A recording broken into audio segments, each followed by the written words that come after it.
Everybody. So I'm just going to quickly run through how to create your shared drive, Google Drive, folder in Google Drive for College Comp 1. So you're going to go up here to New. First of all, you're going to log into your school Google account, which I've already done.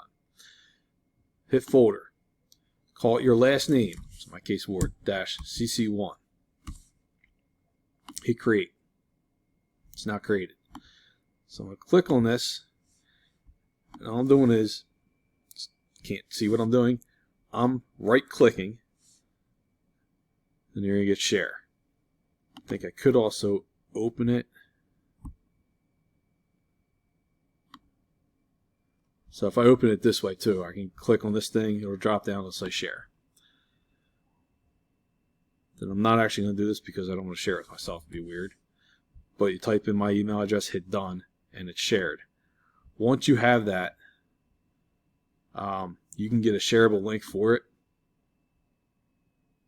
And then you copy the link, and you'll actually paste this in the Canvas where you have to submit, like you usually write your text in. Just submit that link. That's all you have to do.